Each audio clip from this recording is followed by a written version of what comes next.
Students, our next unit of the physics is atom and nuclei. In this unit, first of all, we will study about the atoms, then afterwards we will study about the nucleus or the nuclei. First of all, हम पढ़ेंगे किसके बारे में? About the atoms. Matter जो इस universe का एक basic element है, उस एलिमेंट के स्मॉलेस्ट पार्टिकल की अगर हम बात करें, then in the year 1808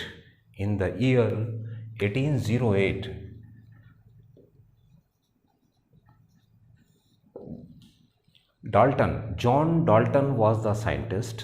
John Dalton ने मैटर के बारे में स्टडी किया और उन्होंने ये कंक्लूड किया कि matter consist of very small particles and these particles are termed as atoms.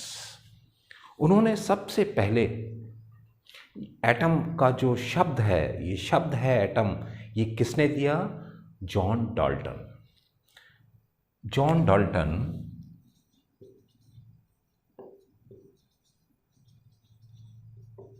was the scientist who has given the name what? Atom. And according to the John Dalton, the atom is the basic structure of the matter. ये basic part है किसी भी matter का, and that basic part atom cannot be divided. Atom cannot be divided or cannot be break into its own constituents. break नहीं हो सकता और atom cannot be divided. Okay, this is the basic line. This is the basic line given by the scientist John Dalton. Clear?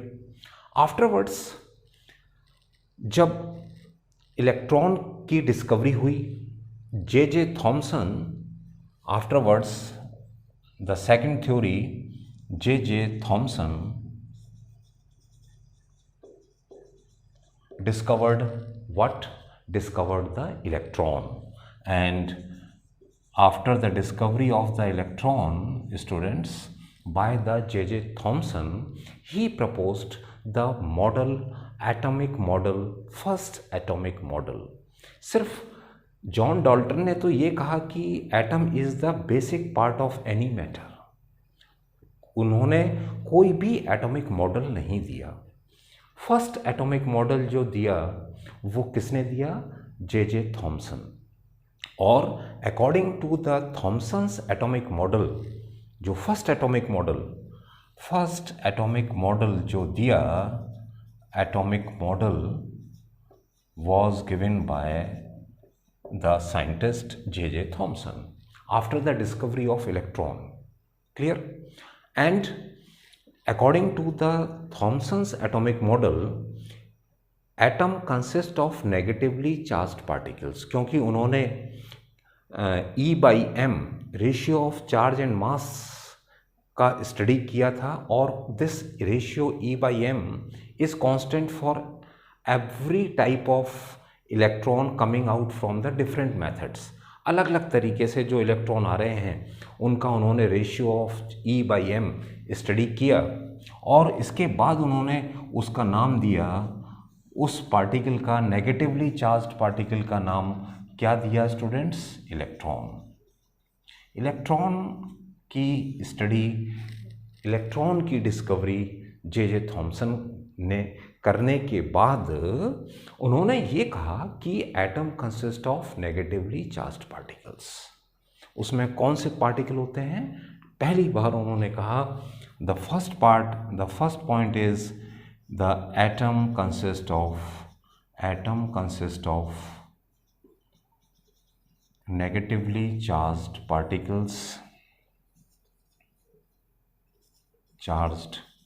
particles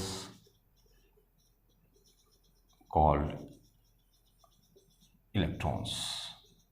Okay, उसमें negatively charge particles होते हैं और वो क्या कहलाते हैं, इलेक्ट्रॉन कहलाते हैं। दूसरा point, second point, atom as a whole is neutral.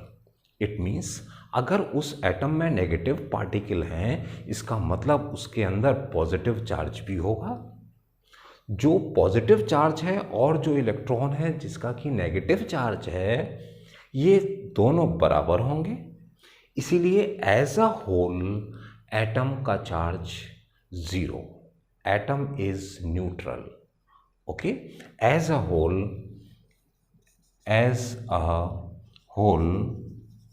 Atom is neutral,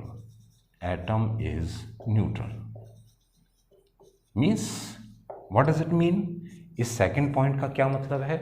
इसका ये मतलब है कि जितना पॉजिटिव नेगेटिव चार्ज होगा उतना ही किसका चार्ज होगा, the same will be as of positive charge. जितना नेगेटिव चार्ज होगा उतना ही पॉजिटिव, तभी तो वो पूरा एज अ होल न्यूट्रल होगा। ठीक। Third point about the Thomson's atomic model, उन्होंने ये कहा कि एटम का शेप एक स्फेरिकल है और जो पॉजिटिव चार्ज है, positive charge is in the form of sphere. Positive charge is in the form of sphere. ये बात उन्होंने कही कि जो पॉजिटिव चार्ज है वो स्फीयर के फॉर्म में है। मतलब कैसे? स्ट्रक्चर अगर आप बनाएं उसका तो आपको इस तरह का मिलेगा। ये एक स्फेरिकल शेप है और इसके अंदर ये पूरा पॉजिटिव चार्ज है। Take it as complete positive charge, right. और जो इलेक्ट्रॉन है वो स्कैटर्ड वे में उसके अंदर मौजूद हैं। These are the negatively charged electron scattered in the positive charge। तो इसका मतलब ये जो रिमेनिंग पार्ट है स्टूडेंट्स, ये कैसा होगा? Positively charged. ओके, ये कैसा होगा? पॉजिटिवली चार्ज्ड होगा। और ये क्या होगा स्टूडेंट्स? These are electrons। तो जो ये पॉजिटिव चार्ज है, ये जो रिमेनिंग पार्ट है इलेक्ट्रॉन के अलावा, वो किस शेप में है? स्फीयर में है। वो पॉजिटिव चार्ज स्फीयर में है और जो इलेक्ट्रॉन्स हैं they are scattered inside the atom. Okay, so this was the first model given by the J.J. Thomson, right. Fourth point, electrons in the atom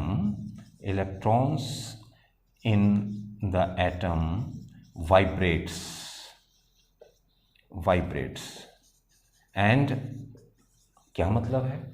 electron, ये जो एटम के अंदर आप इलेक्ट्रॉन देख रहे हैं, ये इलेक्ट्रॉन वाइब्रेट होते हैं और अगर ये वाइब्रेट होंगे then according to the Thomson they produces light energy. Emission of light will takes place due to the vibration. उन्होंने ये कहा कि जो इलेक्ट्रॉन है वो स्टेबल नहीं रहते हैं, रेस्ट में नहीं है, they are continuous in the vibration mode and electrons in the atom vibrates, produces and और इमिट्स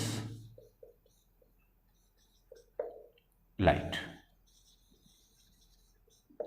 It produces light। तो these 4 points are the basic theory about the atom proposed by the scientist J.J. Thomson. J.J. Thomson ने सबसे पहले जो atomic model दिया, this was the first point, second point, third and the fourth point. Now अब इसकी कुछ limitations हैं students. J.J. Thompson के जो स्टूडेंट थे Ernest Rutherford was the student of J.J. Thomson and afterwards after the J.J. Thomson Rutherford studied, उन्होंने इस theory को स्टडी किया और इस थ्योरी में उन्होंने बहुत कमियां देखी इस एटॉमिक थ्योरी में। जो उन्होंने एटॉमिक मॉडल दिया, इसमें उन्होंने बहुत कमियां देखी, और वो जो लिमिटेशंस थी जो किसने ऑब्जर्व की, student of J Thomson, Ernst Rutherford ने सबसे पहले ये देखा जो लिमिटेशंस थी उसकी, या आप ये कहिए कि इस थॉमसन्स एटॉमिक मॉडल की लिमिटेशंस। तो उन्होंने जो ऑब्जर्व किया, किस थ्योरी को, थॉमसन्स एटॉमिक थ्योरी को ऑब्जर्व किया। तो इनके ऑब्जर्वेशन के अकॉर्डिंग, रदरफोर्ड के ऑब्जर्वेशन के अकॉर्डिंग, जो पॉजिटिव चार्ज है, पहला पॉजिटिव चार्ज है, ये पूरे एटम में स्कैटर्ड नहीं है। नो, पूरे एटम में स्कैटर्ड नहीं है स्टूडेंट्स, कि ये यहाँ भी ये पूरा पॉजिटिव चार्ज दिखाई दे रहा है, ठीक है, और इलेक्ट्रॉन जो है वो यहाँ वहाँ स्कैटर्ड है, नहीं, ऐसा नहीं है। अगर ऐसा होता तो क्या पॉजिटिव और नेगेटिव चार्ज एक दूसरे को न्यूट्रलाइज कर देते, और इस समय क्या एटम का एग्जिस्टेंस होता? क्या इसमें पॉजिटिव और नेगेटिव चार्ज सेपरेटली पॉसिबल रह पाते? No.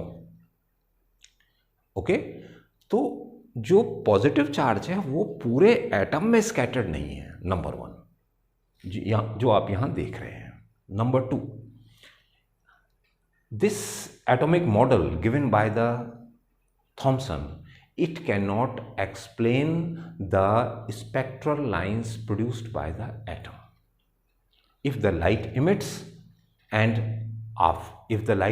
if you will make a spectrum, उसका अगर आप स्पेक्ट्रम बनाएं तो वो जो स्पेक्ट्रम मिलता है स्टूडेंट्स, वो हमेशा लाइन स्पेक्ट्रम मिलता है बाय द एटम।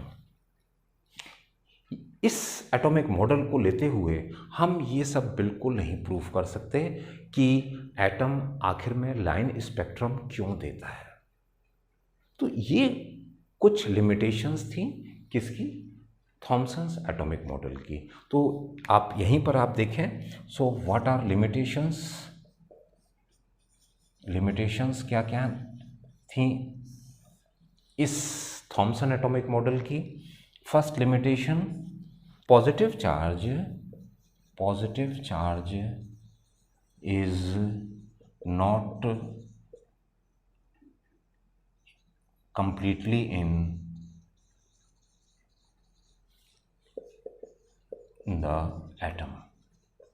पूरे एटम में पॉजिटिव चार्ज हर जगह नहीं है। नंबर 2, क्या बोला था अभी आपसे, this type of atom, this model of atom cannot explain the line spectrum. Basically, atom produces spectrum having certain lines in it. So, this atomic model cannot explain the line spectrum. Cannot explain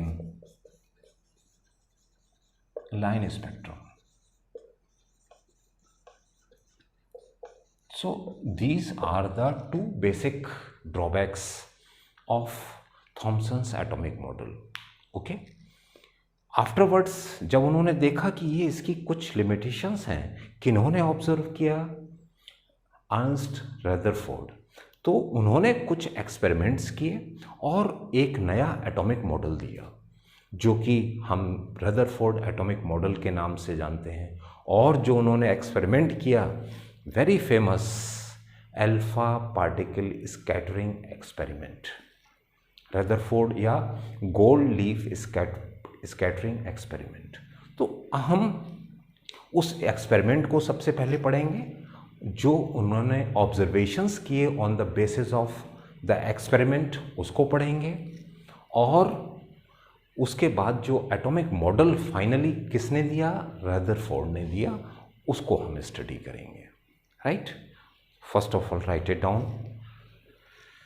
Now let us see the very important experiment proposed by the scientist Rutherford. That is, नाम सुना होगा इसके पहले, alpha particle scattering experiment और gold leaf scattering experiment. Okay, इस नाम से भी आपने कहीं सुना होगा। and the experiment was first of all given by the scientist Rutherford and his two associates Geiger and Marsden. तो कभी कभी एग्जामिनेशन में ये अल्फा पार्टिकल स्कैटरिंग एक्सपेरिमेंट से ना आकर के ये भी आता है explain Geiger and Marsden experiment. अक्सर कंफ्यूज हो जाते हैं आप लोग। बेसिकली ये पूरा एक्सपेरिमेंट है ये Rutherford and the two associates Geiger and Marsden conducted the experiment, so that's why this is also known as Rutherford, Geiger and Marsden experiment also. This is the setup. देखिए हाँ, ये एक lead cavity है और ये lead cavity के अंदर एक सोर्स है जो कि अल्फा पार्टिकल प्रोड्यूस करता है। It produces alpha particle and this is completely packed from all around and this has only a single hole in front of it। एक बहुत छोटा होल है उसके सामने जिससे कि लाइट जो ये अल्फा पार्टिकल है वो आगे मूव करेगा। It can not scattered in all the directions, यहाँ वहाँ नहीं जाएगा। This is a collimator.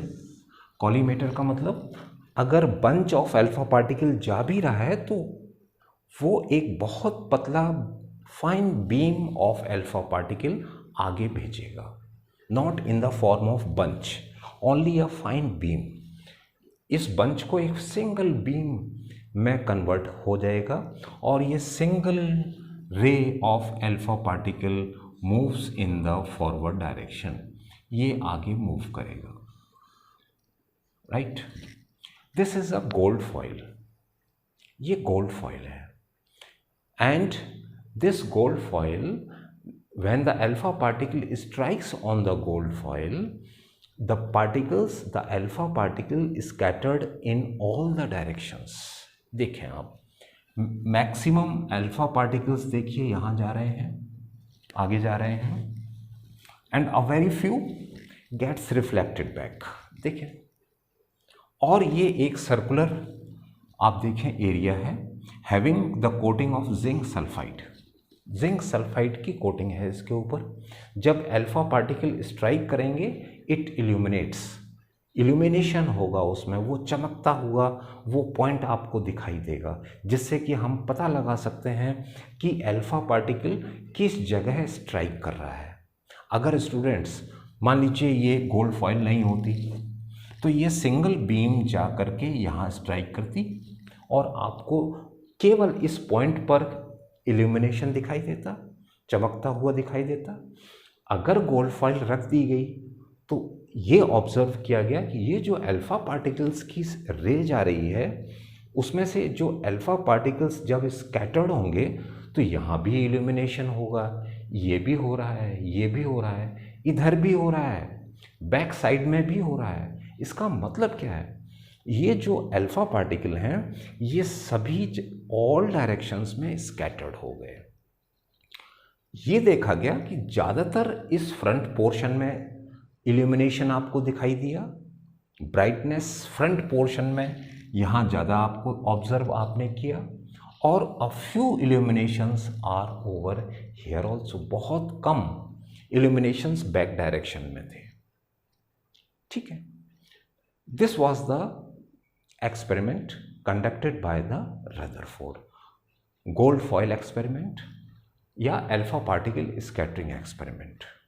okay, so now the first of all observations की अगर हम बात करें इसके तो observations इसके ये होंगे स्टूडेंट्स कि beam of first point, beam of alpha particles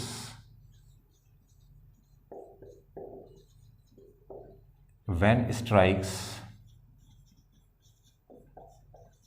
on gold foil,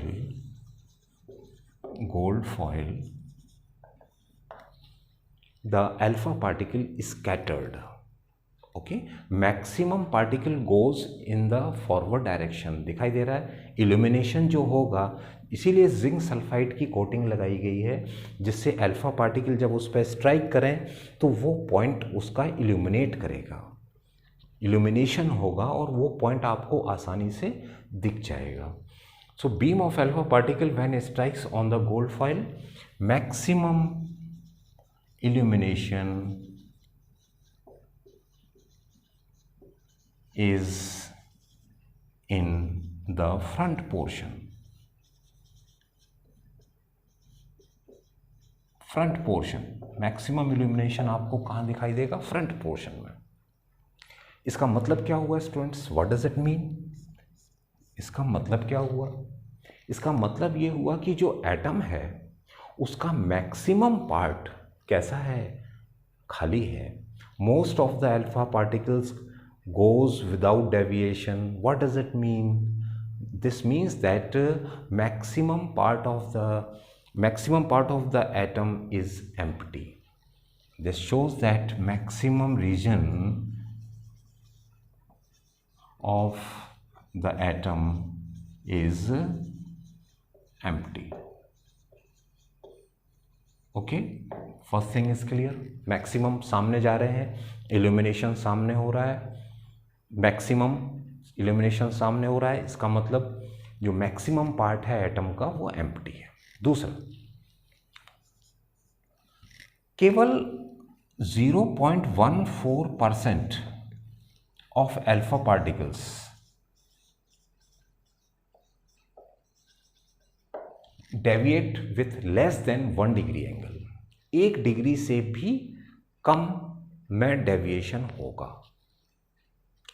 okay, maximum means केवल, अब देखिए 0.1%, मतलब जितने आप अल्फा पार्टिकल्स डाल रहे हो वो सब के सब कैसे चले जा रहे हैं? विदाउट डेविएटेड, सब विदाउट डेविएटेड सीधे चले जा रहे हैं।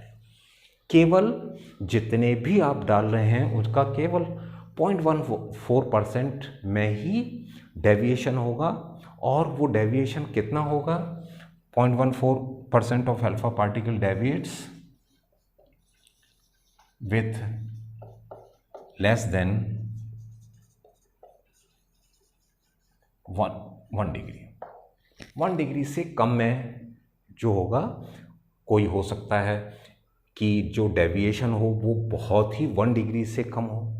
इसलिए इसका मतलब क्या हुआ कि मैक्सिमम पार्ट एम्प्टी है, और मैक्सिमम पार्ट एम्प्टी है और बहुत कम ऐसा रीजन होगा स्टूडेंट्स जहाँ से डेविएशन हो रहा है, डिफ्लेक्शन हो रहा है। किसका? अल्फा पार्टिकल्स का। और थर्ड, उन्होंने ये ऑब्जर्व किया कि only 1 particle out of the average of 8,000 particles deviates at the angle of greater than the 90 degree। 90 degree से ज़्यादा जो डेविएशन हो रहा है वो कितना हो रहा है students? Only 1 particle out of how many particles? लगभग 8000 पार्टिकल्स में से केवल 1 पार्टिकल का डेविएशन 90 डिग्री से ज़्यादा होगा। केवल 1 पार्टिकल का डेविएशन 90 डिग्री से ज़्यादा होगा। Deviates more than 90 degree. 90 degree से ज़्यादा केवल एक आउट ऑफ 8000 केवल 1 पार्टिकल डेविएट होगा 90 डिग्री से ज़्यादा। मैक्सिमम तो सीधे चले जाएंगे, और उस में से भी बहुत कम ऐसे पार्टिकल्स होंगे जिनका डेविएशन 180 डिग्री होगा। मतलब क्या हुआ कि अगर हमने मान लीजिए 16,000 या 32,000 पार्टिकल्स इंसिडेंट किए, तो उसमें से केवल 4%, 3%, 4% पार्टिकल्स ऐसे होंगे, 3 या 4 ऐसे पार्टिकल्स होंगे जिनका 90 डिग्री से ज़्यादा होगा। बाकी तो सीधे चले जाएंगे। आउट ऑफ एग्जाम्पल लेकर के मैं बता रहा हूँ, 32,000 अगर पार्टिकल्स आपने इंसिडेंट किए तो वो कहाँ चले जाएंगे? सीधे उनमें से 32,000 में से 5 पार्टिकल्स ऐसे होंगे, 5 पार्टिकल्स जो कि डेविएशन जितने इंसिडेंट किए हैं उनमें से 90 डिग्री से ज़्यादा होगा, बाकी सीधे चले गए। और इन 4 में से एक ऐसा पार्टिकल होगा स्टूडेंट्स जो कि एग्जैक्ट 180 डिग्री पर डेविएट, यानी ये अल्फा पार्टिकल गया और इसने एग्जैक्ट 180 डिग्री का टर्न लिया और वापस। ओके, 3 पार्टिकल्स 90 डिग्री से ज़्यादा ऐसे गए, ऐसे डेविएट हो गए, केवल एक पार्टिकल ऐसे जाएगा और 180 डिग्री पर टर्न होगा। अब आप समझे, तो only 1 particle out of 8,000 particles deviates more than 90 degree and very few deviates at 180 degree angle. बहुत कम, जैसा भी आपको बताया, उस 1 पार्टिकल 8,000 में से केवल एक पार्टिकल होगा। Fourth point of the conclusion on observation is that ये 180 डिग्री पर टर्न क्यों हो रहा है? अल्फा पार्टिकल गया, टर्न हो गया 180 डिग्री पर। क्यों हो गया टर्न? वो इसलिए हुआ, उन्होंने ये ऑब्जर्व किया और कंक्लूड किया ये कि जब ये अल्फा पार्टिकल जा रहा है स्टूडेंट, तो इसका मतलब एक ऐसा पॉजिटिव चार्ज पार्टिकल है जिसका मास ज़्यादा है और वो पॉजिटिवली चार्ज्ड पार्टिकल है, इस वजह से वो टर्न होता है, इलेक्ट्रोस्टैटिक रिपल्शन होगा। और वो जो रिपल्शन होगा वो इसका मतलब केवल 1 पार्टिकल, देखिए टर्न बैक हो रहा है at the angle of 180 degree. इसका मतलब जो पॉजिटिव पार्ट है वो कितने पार्ट में है, कितने हिस्से में है? पूरे एटम के बहुत छोटे हिस्से में वो पॉजिटिव चार्ज है, वो उसका मास कई गुना ज़्यादा है। तीसरी चीज़, उन्होंने उस पॉजिटिव चार्ज का जो मास है, जो कंसंट्रेटेड है, बहुत छोटे हिस्से में है, उसका नाम उन्होंने न्यूक्लियस दिया। न्यूक्लियस शब्द पहली बार इस एक्सपेरिमेंट से सामने आया। क्या मतलब हुआ? क्या बोला अभी मैंने कि this implies that at the center of the atom positive charge जो होगा is in very small region, number 1, ठीक है, बहुत ही स्मॉल पार्ट में होगा। हैवीएस्ट होगा मीन्स पूरे एटम का मास कंसंट्रेट होगा उस जगह, हैवीएस्ट होगा, हैवीएस्ट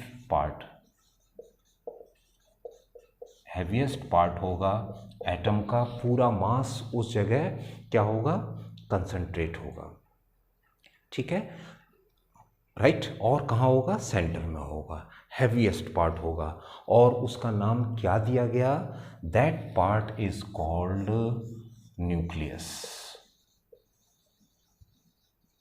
ये एक न्यूक्लियस का नाम दिया गया स्टूडेंट्स। तो nucleus was the name given by the scientist Rutherford, जिसका बहुत ही छोटे हिस्से में है, बहुत ही स्मॉल पार्ट में है, पॉजिटिव चार्ज है, और उसका मास इतना ज़्यादा है कि अल्फा पार्टिकल गया और उसमें इलेक्ट्रोस्टैटिक रिपल्शन हुआ और वो वापस टर्न हुआ। जो न्यूक्लियस है वो आगे नहीं जा रहा है, बल्कि कौन वापस जा रहा है? Alpha particle. इसका मतलब जो गोल्ड फॉइल का न्यूक्लियस होगा उसका मास ज़्यादा होगा, उसमें डेविएशन अफेक्ट नहीं होगा, केवल जो पाथ चेंज होगा कौन पार्टिकल, किसका पार्टिकल का होगा? केवल अल्फा पार्टिकल का।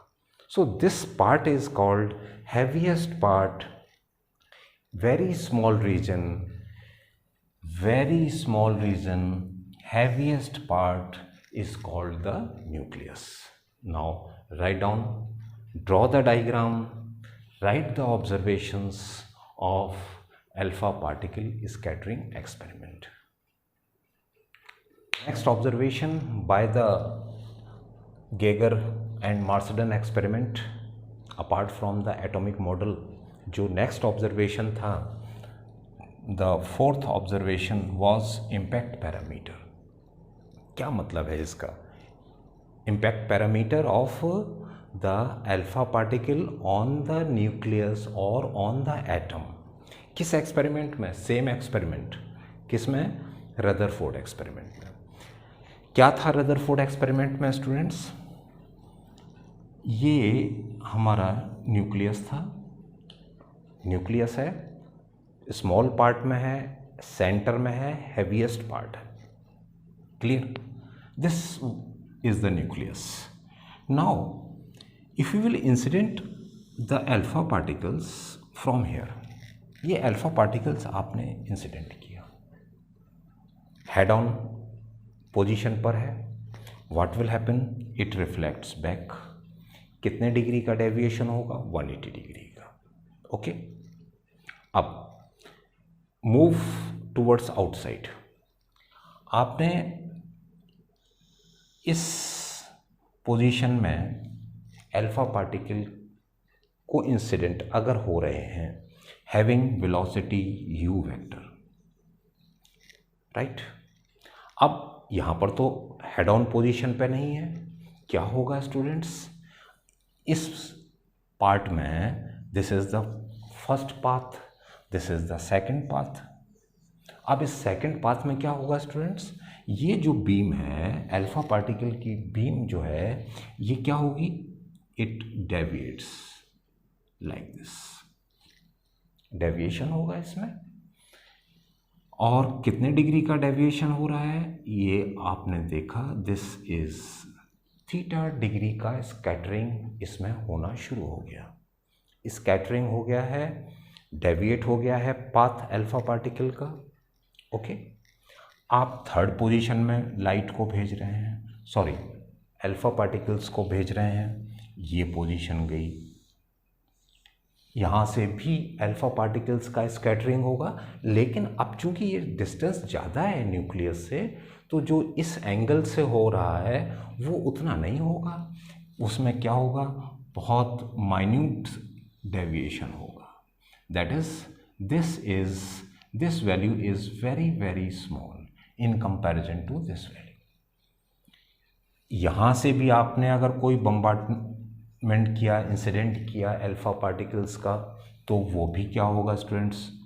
वो भी रिफ्लेक्ट बैक होगा.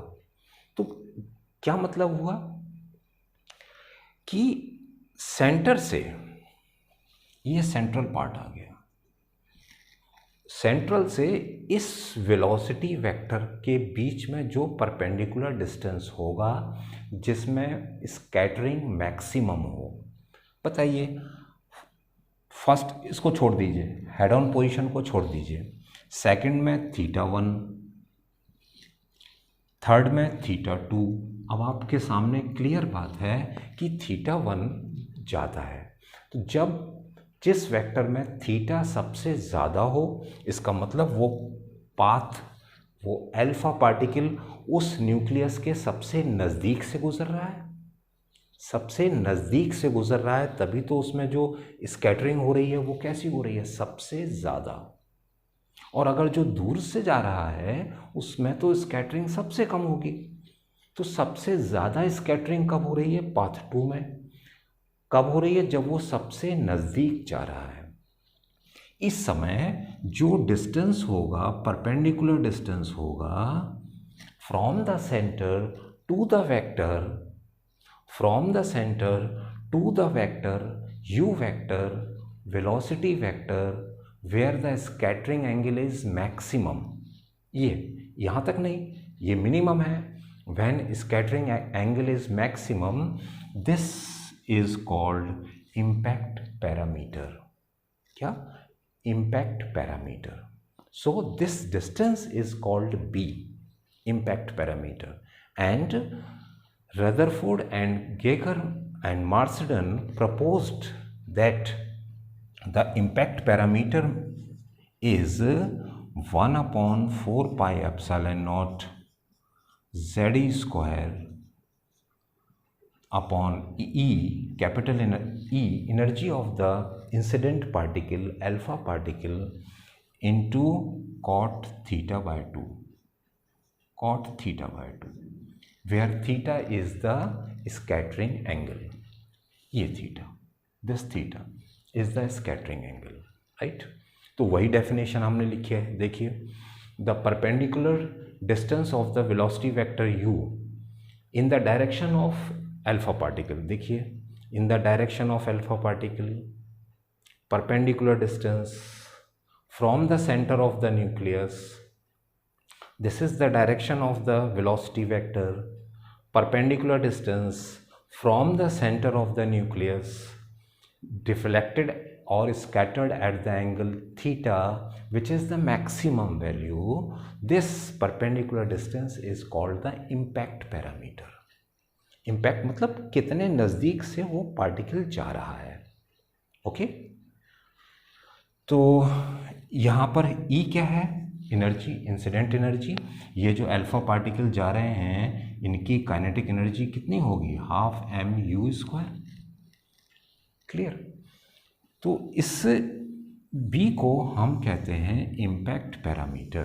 This is the formula given directly by the Rutherford, the formula for the impact parameter. अब आप इससे देखें, अगर B, if B is more, B ज़्यादा है, अगर B ज़्यादा है इसका मतलब पार्टिकल कहाँ से जा रहा है? पार्टिकल और दूर होता हुआ जा रहा है, यही तो मतलब है। B ज़्यादा है, इम्पैक्ट पैरामीटर ज़्यादा है, इसका मतलब पार्टिकल कहाँ है? सेंटर से काफ़ी दूरी पर जा रहा है। स्कैटरिंग एंगल कैसा होगा? कम होगा। अभी मैंने आपसे कहा जो यहाँ से जा रहा है वो तो बहुत कम डेविएट होगा, उसमें स्कैटरिंग एंगल जो होगी, जो डिफ्लेक्शन होगा वो बहुत ही कम होगा, राइट। तो if B is more, it means cot theta by 2 should be also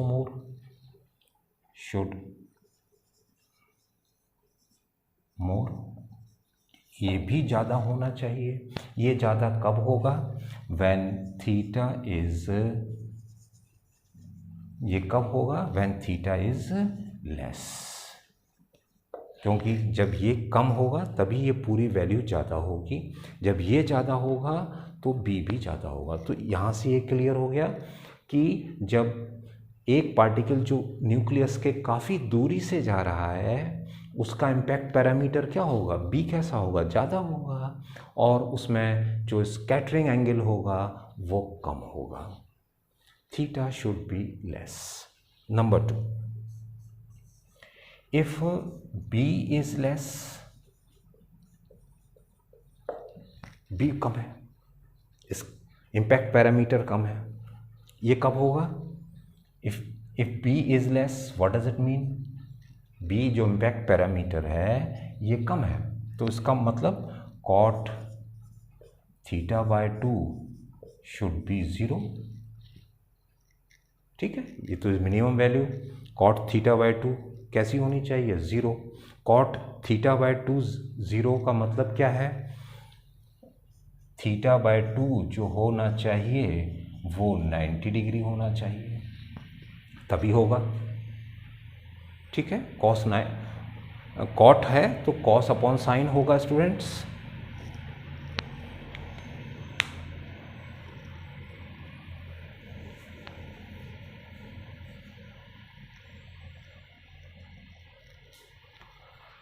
cot theta by 2 cos theta by 2 upon sine theta by 2, ठीक है। ये 0 कब होगा? 90 डिग्री पर होगा cos, और थीटा बाय 2 का मतलब ये 90 डिग्री है, तो इसका मतलब ये हुआ कि थीटा कितने डिग्री का हो गया? 180 डिग्री का। क्या मतलब हुआ? If b is less, b सबसे कम कहाँ होगा? सबसे कम इस पोजीशन में तो बी इतना है।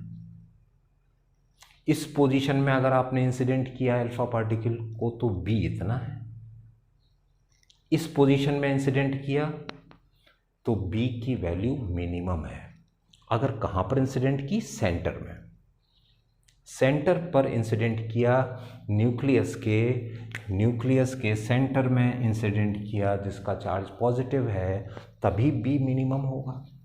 बी मिनिमम है कब है? जब कॉट θ/2 0 हो, θ/2 90 हो, थीटा है 180। देखिए आप इस कंडीशन में थीटा कितना हो गया स्टूडेंट्स? कितना हो गया? 180 डिग्री। यहाँ से पार्टिकल गया और एग्जैक्ट वापस मुड़ गया। इस समय इम्पैक्ट पैरामीटर मिनिमम। तो इम्पैक्ट पैरामीटर मिनिमम होगा कब? जबकि angle of scattering of the alpha particle कितने डिग्री का हो? 180 डिग्री का। गया और अपने सेम पाथ को रिवर्स डायरेक्शन में उसने फॉलो कर लिया। So this is about the impact parameter. Clear? तो एक बार मैं फिर से बताता हूँ, कभी आता है एक नंबर में what is impact parameter. Impact parameter का मतलब वो परपेंडिकुलर डिस्टेंस है from the centre to the velocity vector जब स्कैटरिंग एंगल मैक्सिमम हो। एक्सेप्ट यहाँ पर तो टर्न बैक हो रहा है, यहाँ पर एंगल कितना हो रहा है? थीटा। मैक्सिमम स्कैटरिंग हो रहा है थीटा। उस समय जो बी होगा, that b the distance is called the impact parameter. ठीक है? Where the scattering angle is where the alpha particle deflects at which angle? At theta angle. Okay, now write down.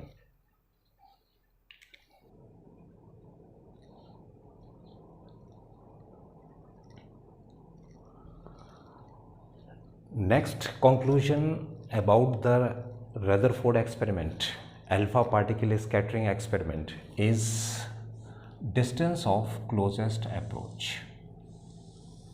Distance of, जैसा नाम है distance of closest approach, मतलब alpha particle जब nucleus के नज़दीक जा रहा है तो न्यूक्लियस के कितने नज़दीक तक पहुंच पाता है, कितने, क्योंकि न्यूक्लियस अभी जैसा रदरफोर्ड ने कहा heavy mass concentrated at the centre, positive charge है, बहुत स्मॉल रीजन में है। ठीक है, ये भी अल्फा पार्टिकल पॉजिटिव है। तो जब ये इसके नज़दीक तक जाएगा कितने नज़दीक पहुंच पाएगा, क्योंकि ये भी पॉजिटिव, न्यूक्लियस भी पॉजिटिव, मैक्सिमम दूरी तक जाएगा, इन दोनों के बीच का डिस्टेंस मिनिमम होगा और विदाउट स्ट्राइकिंग ये कहाँ जाएगा? वापस अपने पाथ पर वापस मुड़ जाएगा। क्या मतलब हुआ कि डिस्टेंस ऑफ क्लोजेस्ट अप्रोच का क्या मतलब हुआ? The minimum distance up to where alpha particle can go towards the nucleus. जैसे डायग्राम से आप अभी समझेंगे, ये न्यूक्लियस है, ओके, और आपने देखा कि ये अगर एक अल्फा पार्टिकल जा रहा है, ये सेंट्रल लाइन है, इसमें स्कैटरिंग हो गया कितने डिग्री का? ये इसका ओरिजिनल पाथ है, स्कैटरिंग डिफ्लेक्शन थीटा डिग्री का हुआ। The perpendicular distance between the centre to the velocity vector, right, where scattering is at the theta, this is called, क्या बताया अभी इसके पहले? Impact parameter b. क्लियर? ये तो इम्पैक्ट पैरामीटर हो गया। अब ये पार्टिकल हमने भेजा, क्लियर, ये भी अल्फा पार्टिकल हमने भेजा। ये अल्फा पार्टिकल ऐसा तो हो नहीं सकता कि इस न्यूक्लियस से जाकर के वो टकरा जाए, हो सकता है क्या? नहीं, अल्फा का भी पॉजिटिव चार्ज है, न्यूक्लियस का भी पॉजिटिव चार्ज है, दोनों के बीच में क्या लगेगा? इलेक्ट्रोस्टैटिक फोर्स ऑफ रिपल्शन होगा, रिपल्शन होगा। और रिपल्शन की वजह से जो न्यूक्लियस है वो अपनी जगह स्टेबल रहेगा। ये रदरफोर्ड ने स्पेशली बात कहा एजम्पशन में कि collision elastic, number 1 no energy loss, motion of the nucleus is neglected. जब अल्फा पार्टिकल जा रहा है तो ये जो न्यूक्लियस है ये अनअफेक्टेड रहेगा, इसका मूवमेंट हम नहीं स्टडी करेंगे, सिर्फ किसका, अल्फा पार्टिकल टर्न होगा। तो ये जितने नज़दीक तक जाएगा और जिससे ये क्या हो जाए, bounce back in opposite direction. अब इससे जाकर के स्ट्राइक तो करेगा नहीं, क्लियर बात, ओके। तो ये जो डिस्टेंस होगा, ये डिस्टेंस इस सेंटर से, ये जो डिस्टेंस होगा इसे हम R0 कह लीजिए। ये सेंटर लाइन है, वर्टिकल सेंटर लाइन है, ये इस पॉइंट तक पहुंच रहा है। तो यहाँ से O से A तक का जो डिस्टेंस होगा, this is called the distance of closest approach या नियरेस्ट अप्रोच, यानी यहाँ तक पहुँच पाया ज़्यादा से ज़्यादा। तो ये मान के चला गया कि जो न्यूक्लियस का रेडियस होगा वो लगभग कितने वैल्यू के बराबर होगा, जो न्यूक्लियस का रेडियस होगा, अप्रॉक्सीमेटली R0। एक्चुअल में R0 से कम होगा। देखिए ये रेडियस है यहाँ से यहाँ तक न्यूक्लियस का, जो कि R0 से कम है, लेकिन रदरफोर्ड ने एक एवरेज वैल्यू रेडियस की दी जो कि एक्चुअल में उस एवरेज वैल्यू से कम होगी, एक्चुअली कम होगी। एक एस्टिमेटेड आइडिया दिया कि what is the radius of the nucleus, nucleus का रेडियस होगा कितना। Clear this diagram. Now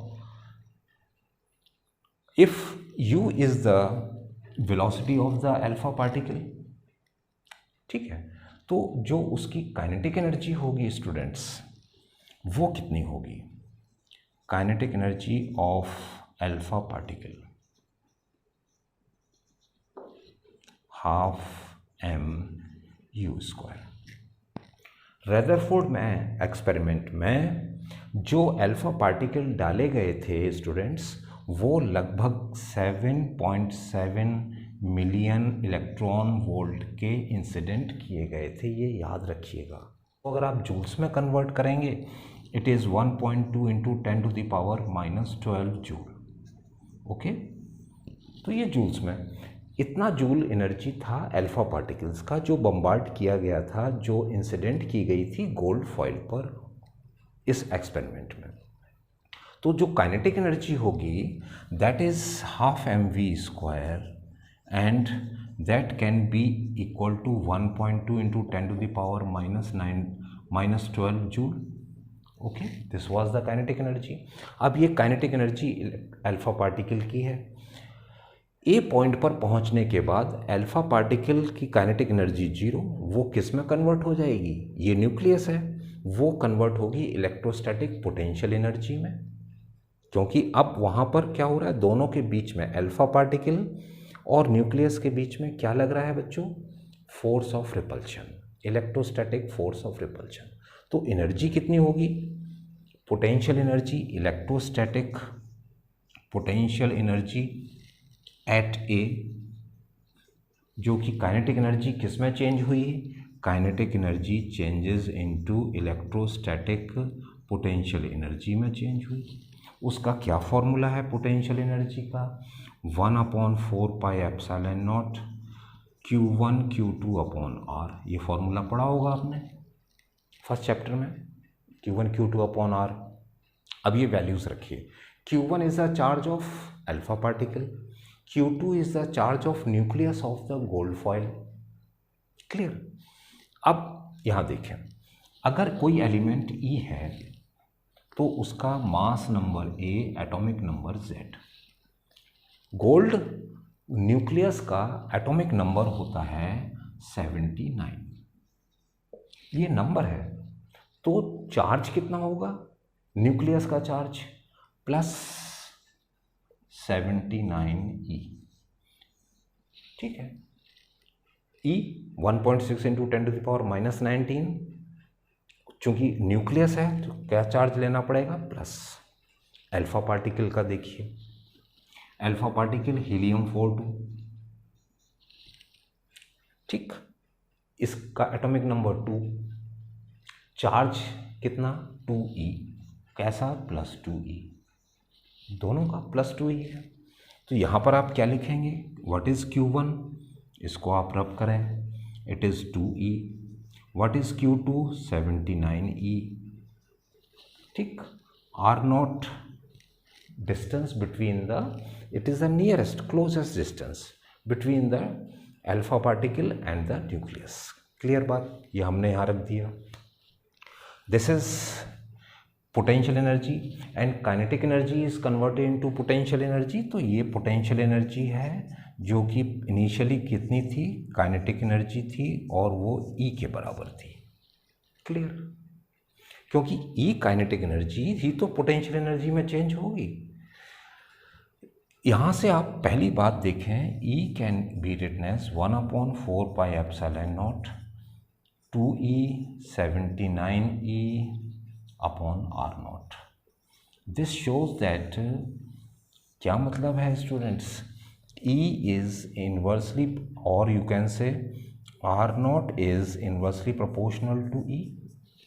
E और R0 के बीच में क्या रिलेशन है, इनवर्स रिलेशन है। मतलब अगर E बढ़ेगा 7.7 मिलियन इलेक्ट्रॉन वोल्ट से ज़्यादा आपने लाइट अल्फा पार्टिकल को इंसिडेंट किया, तो डिस्टेंस ऑफ क्लोजेस्ट अप्रोच कम होगा या बढ़ेगा, कम और हो जाएगा, ये और पास तक पहुंचेगा, R0 और कम हो जाएगा। देखिए E and R0 are inversely proportional, तो R0 से हम यहाँ पर क्या लिखेंगे, R0 क्या हो जाएगा 1/4πε0 2 इंटू 79, ठीक है, E square that is 1.6 into 10⁻⁻19 whole square upon E को डिनोमिनेटर में आ गया, R0 यहाँ आ गया, R0 यहाँ ले लिया, कितना आ जाएगा 1.2 इंटू 10⁻⁻12। इसकी वैल्यू कितनी होती है स्टूडेंट्स, 9 इंटू 10⁻9। इस पूरे को सॉल्व करेंगे, दिस इज 9 इंटू 10⁻9, ये पूरा होता है। इस पूरे को सॉल्व करेंगे, सॉल्व करने पर ये आएगा 3 into 10⁻14 metres. This was the R0, और इसको हम इस तरह से भी लिख सकते हैं 30 इंटू 10⁻15 मीटर, 10⁻15 मीटर फर्मी, ठीक। क्या लिखेंगे 30 Fermi, 30 Fermi, so 30 Fermi is the R0, याद रखिए R0 is 30 Fermi. This was the closest approach जब इंसिडेंट एनर्जी कितनी थी 7.7 बिलियन इलेक्ट्रॉन वोल्ट। इसका मतलब क्या हुआ कि it is a tentative radius, actual radius is less than 30 Fermi. किस ऑर्डर का होगा, 10⁻⁻15 मीटर के रेंज का होगा, okay. So this gives the tentative idea of the radius of the nucleus, जो कि रदरफोर्ड ने, इंसिडेंट एनर्जी कितनी थी याद रखना 7.7 million electron volt. Now write down, now finally जो अभी हमने पढ़ा इसके पहले, उन सबको अगर हम समराइज़ करें तो रदरफोर्ड ने सबको समराइज़ करके एक मॉडल का सामने दिया, एटॉमिक मॉडल सामने दिया। और सबसे पहली बात, all the mass of the atom is and the positive charge is concentrated at the centre, ठीक है। पूरा मास और पूरा चार्ज, पॉजिटिव चार्ज सेंटर में है, और उस पार्ट को क्या कहा गया है, न्यूक्लियस, ओके। तो all the mass of the atom and positive charge is concentrated in a very small region of the atom and this small region is called nucleus. ठीक, दूसरा point, size of the nucleus is very small. ठीक है, 30 Fermi 10⁻⁻15 metre का range का होगा approximately, जो उन्होंने estimated distance of the nearest approach या डिस्टेंस ऑफ क्लोजेस्ट अप्रोच कितना था, 30 फर्मी था ना. तो वो उन्होंने वो पॉइंट यहाँ उन्होंने इंट्रोड्यूस किया. Third, negative charge of the particle that is electrons revolve around the nucleus due to the Coulomb's force. आप देखिए ये उन्होंने एटम का शेप दिया, न्यूक्लियस सेंटर में है, बहुत छोटे हिस्से में है जहाँ पूरा मास कंसंट्रेटेड है. इलेक्ट्रॉन्स ये हैं, ये इलेक्ट्रॉन इस न्यूक्लियस के चारों तरफ क्या कर रहे हैं, घूम रहे हैं due to Coulomb's force. Negative and positive charge के बीच में सेंट्रीपिटल फोर्स एग्जिस्ट होगा, इससे वो घूम रहे हैं. Next, most of the region of the atom is empty. Maximum part खाली है, तभी वो मैक्सिमम अल्फा पार्टिकल सीधे जाकर के स्ट्राइक कर लेते हैं, वो जो सर्कुलर रीजन आपने देखा. Number of electrons and number of positive charges are equal. Number of electrons जिनका नेगेटिव चार्ज है and the total number of positive charge, अभी उन्होंने आगे इसका नाम नहीं दिया क्या क्या है पार्टिकल्स न्यूक्लियस के अंदर, केवल न्यूक्लियस. तो जो टोटल चार्ज होगा न्यूक्लियस का, जो टोटल पॉजिटिव चार्ज होगा वो बराबर होगा उस नेगेटिव चार्ज से. नेट चार्ज एटम का 0 होगा. ये एटम का स्ट्रक्चर सामने दिया. यहाँ पर आप देखें ये न्यूक्लियस है, इलेक्ट्रॉन रिवॉल्व कर रहा है due to the Coulomb's force. अगर बच्चों अब यहाँ पर जो रिवॉल्व कर रहा है, देखिए आप, ये इस तरह से रिवॉल्व कर रहा है, किस शेप में, स्पाइरल शेप्ड ऑर्बिट में. क्लियर, ये इन्होंने स्ट्रक्चर दिया. लेकिन बच्चों इसकी एक सबसे बड़ी ड्रॉबैक है. अगर ये इलेक्ट्रॉन इस शेप में घूम रहा है, देखें अगर ये एक इलेक्ट्रॉन इधर है, इस ऑर्बिट पर है, इस ऑर्बिट पर है, तो ये ऑर्बिट ये पाथ फॉलो करेगा. देखिए एक टाइम ऐसा आएगा कि वो इलेक्ट्रॉन कहाँ एंटर कर जाएगा, न्यूक्लियस में.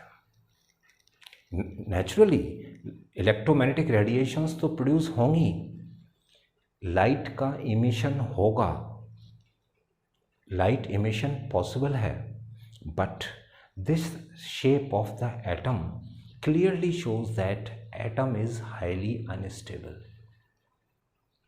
एटम कैसा है, अब ये इलेक्ट्रॉन जाएगा कहाँ, ये दूर तो जाएगा नहीं, नेगेटिव चार्ज है, ये पॉजिटिव चार्ज है, आएगा कहाँ, नज़दीक आएगा. नज़दीक आएगा तो अब ये इलेक्ट्रॉन ऐसे ही ना आएगा, नज़दीक आता जाएगा और वो किस में जा कर के स्ट्राइक करेगा, कहाँ जा कर के अपने आप को वो बम्बार्ड करेगा, स्ट्राइक करेगा, न्यूक्लियस में. पॉजिटिव और न्यूक्लियस दोनों ऑपोजिट चार्जेस के हैं, नेट चार्ज 0 होगा. इसका मतलब एटम इज़ हाईली अनस्टेबल. लेकिन ऐसा नहीं है students.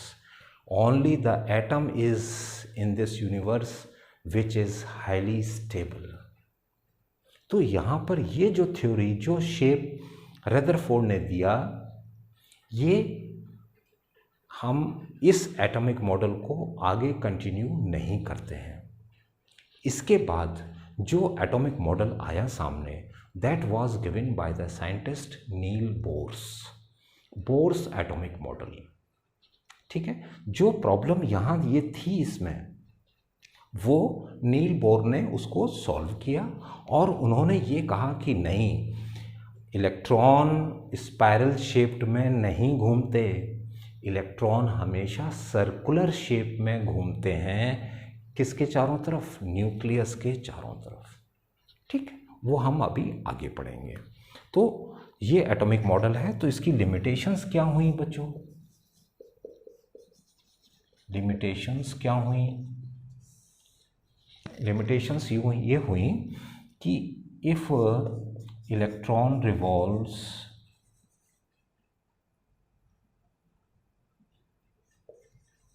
on spiral orbits gives highly unstable atom। ठीक है, इससे क्या शो हो रहा है कि स्टेबिलिटी एटम की नहीं है, एग्जिस्टेंस खत्म, एटम खत्म। So we can not use this theory further. Okay, this is the limitation. Write it down.